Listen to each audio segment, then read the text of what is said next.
I'm small, I'm all right, let me be like this, not realizing that there are great opportunities. How can they scale up, and what things can we do to increase and enhance female entrepreneurship?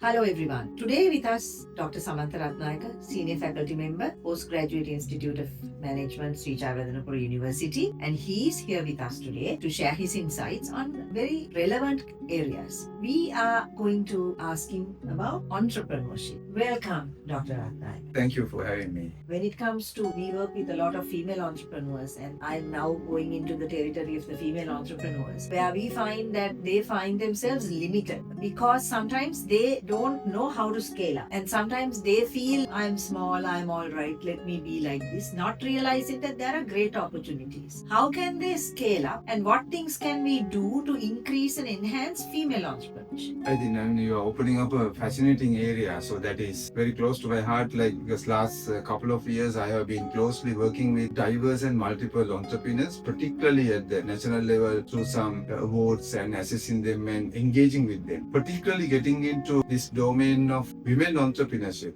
I always love to use these two words. That is, we have great ambition. So we should not confine to ambition. We should move from ambition to aspiration. So that if you look at it in a simple terms, the ambition is all about get that implicit idea of reaching to a milestone. That should not be our target. So target is a long journey. It's a journey towards milestones after milestones and milestones. So therefore, we should create an atmosphere from moving from ambition to aspiration. That is what I may say, it's not a jargon, but that's a journey. So we should create a path for reaching to lighthouses, not harbors. We'll go harbor to harbor. Coming back to that, you have put it a very succinct comment there, like how to scale it up. So as you know that anyone would start with a test idea. So if you look at the process, that's not also rocket science. Since we are in scholarly ground, quite a number of even my couple of faculty colleagues have done some research on that. So we have built up a lot of stories based on that. It's initially it's test the idea. So the idea can be failed. That is absolutely alright. So that idea, getting it to a testing into a next prototype, and the growth and making money later. Or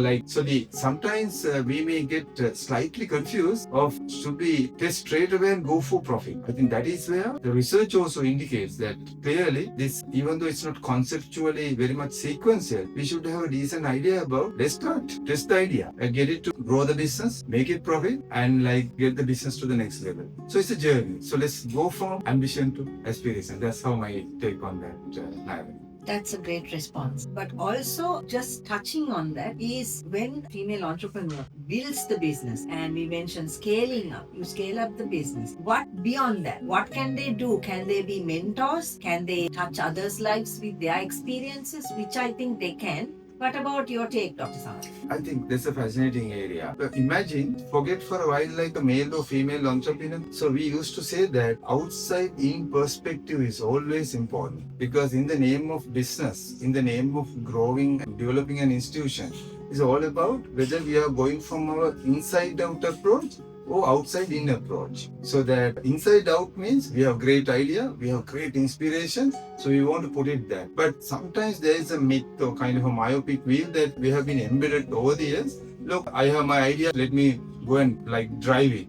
That's important, vital. But you have, I think, highlighted an important facet, that is how to be nurtured, mentored then. So that is where outside in perspectives come. That can come from not gender-wise, as a male or female, from other stories, other companies' cases, corporate cases, because we should not forget that entrepreneurship has intrapreneurial aspect, which is in the organization. Only the difference is they don't take a risk, but they are within that line, they develop the organization. There are many such successful stories. Coming back to the entrepreneur, the differentiator is the risk-taking. So risk-taking, drive, and the results, the way forward, the yield is very high. But having said that, as a country together, we also have a responsibility. Institutes like yours, and I think you are doing a fantastic job. I can see that in multiple channels you are using to reach them and bring this outside in perspective for them to shape it up, because we are largely connected in a global context. So therefore, our level playing field is not a very short, very confined territory. So that if you have a broad mindset, we can take it, and your contribution is immensely useful.